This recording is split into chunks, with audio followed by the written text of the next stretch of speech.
This is Sully for Anti-Social News, and this is Body 109, and for Thursday, just January the 4th, 2018, and it is currently 12 degrees outside as I am recording this.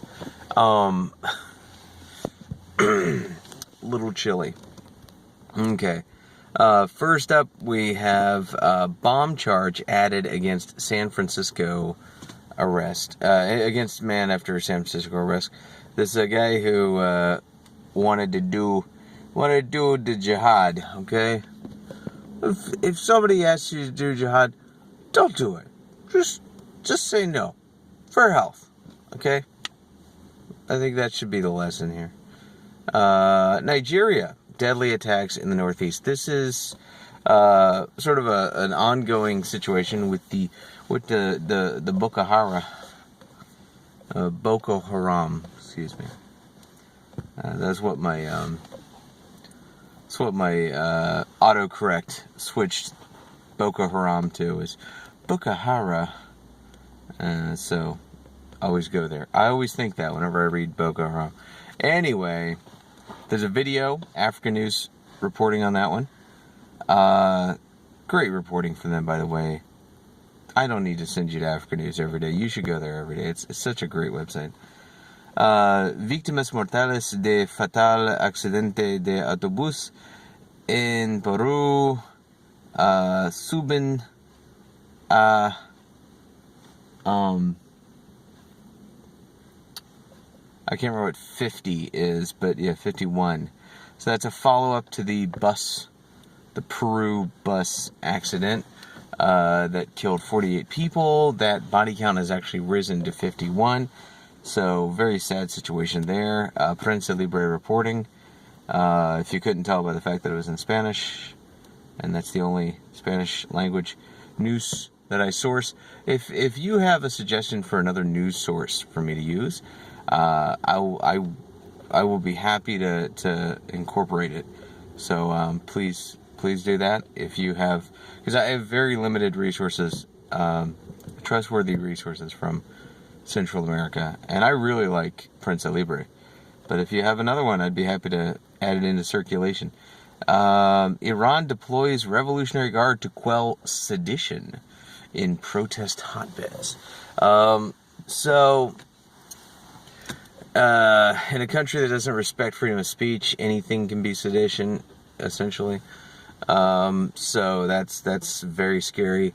Also, the Revolutionary Guard, Pastoran Ingelab, they do not mess around. They are very violent in the defense of the Islamic Republic of Iran. So it's bad news for the resistance there.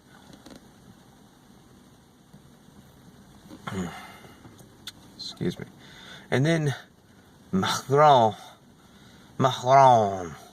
rebukes U.S. and Israel for bellicose comments on Iran. How dare you be bellicose towards Iran?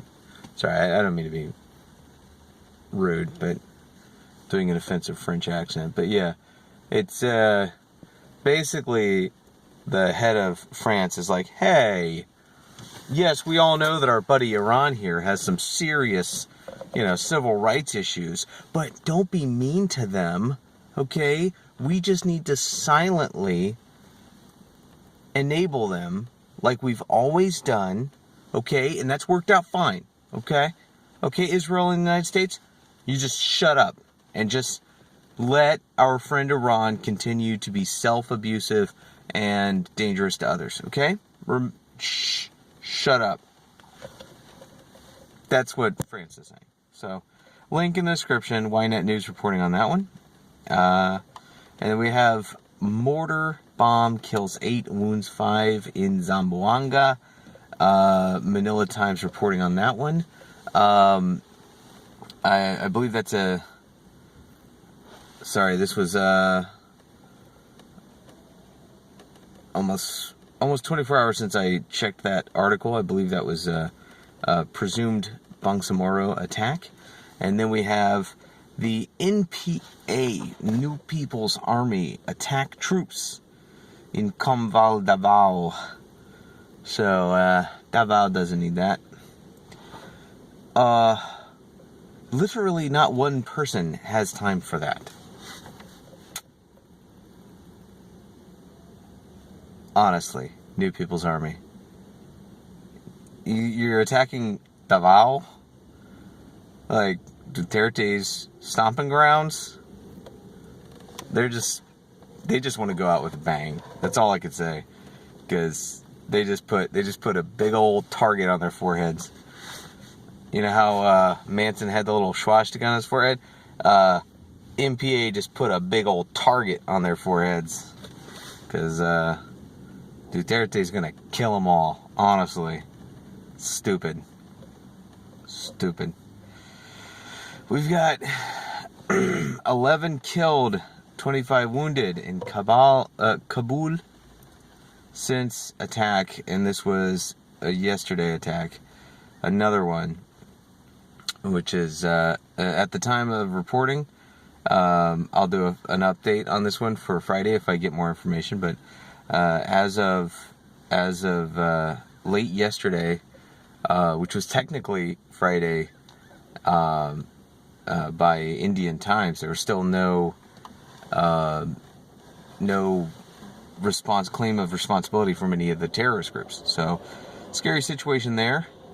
And then we have another deadly fire, which I do not. I mean, it's one of those things where in this very scary world, it's so much easier to talk about bad guys and be like, oh, Boko Haram, bad guy, did this terror thing or pledged to do a terror thing, and this, that, and the other.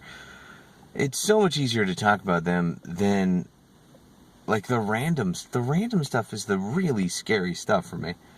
This is just another building fire. This is which, you know, I've covered a few of those, not just the Davao SM and call center SSI building fire, but also Pakistan, or not, sorry, what am I saying? My brain is not working just yet. I apologize. Korea. There was a huge office building fire in Korea, killed 24 people, I believe. So I mean, these can be mass casualty situations, especially in high occupancy buildings, in highly populated areas. Building fires are devastating, and yeah, a lot of times there's no bad guy. There's nobody to blame it on. It's just, you know, some pipe or some pipe led to a shorting out of a wire, and then that led to the building burning down. It's horrific. It's scary, you know? All right. So this is out of India. Several dead on this. I believe the count was 14. So we will keep an eye on that situation. Hopefully the body count does not continue to rise, as we've seen in other of the random death incidents, such as the Peru bus crash. And then we have an interesting story out of Irish Times. Oh, last story is Times of India reporting. Then we have Irish Times reporting that more Germans arm themselves amid fear around refugees. Now this is definitely something that's gone sort of unreported in the West, and even Irish Times doesn't really cover the why as much, and I think they focus more on like how dangerous and scary the Germans are, but you know, there is a lot of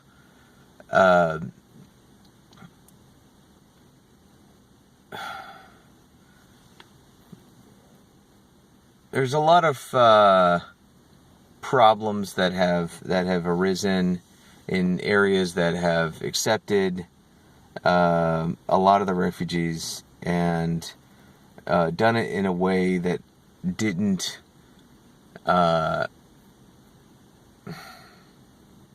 that didn't help integrate them into the communities that they were going into. And a lot of these people are coming from very chauvinist countries and stuff. So, yeah, it's one of those things where,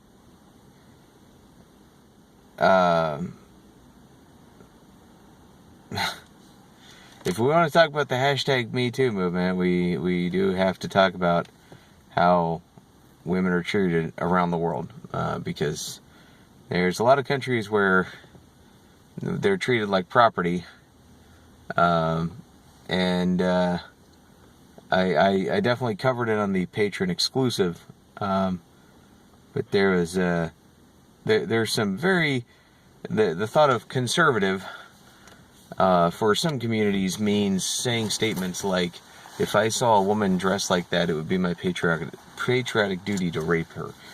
Said by an Egyptian lawyer, talking about a provocatively dressed female singer.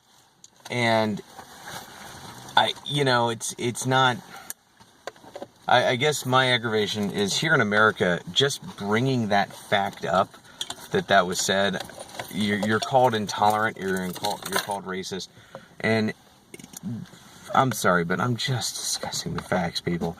The fact is that if you come from a culture where women are literally treated as property,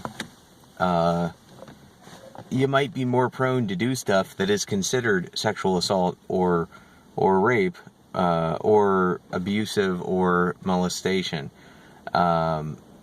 And I don't know why that's shocking, but we have seen in certain areas violence against women go up, and so that's why women are arming themselves. And we've even seen some horrific situations, like the one woman who was a provocateur and an activist for refugee rights actually herself got raped and murdered by a refugee. And I mean, it's really sad to talk about, but it shouldn't be something that we can't talk about. So,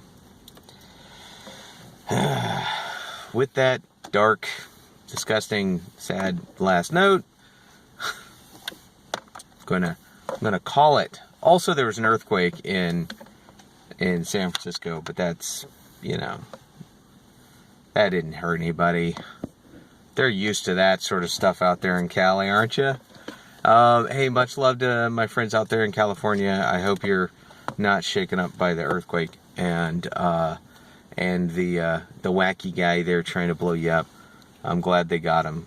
Good on your local law enforcement and federal cooperators there, being able to nab that kook. And to all my new subscribers and supporters on Patreon, thank you so much. I love you. Bye-bye.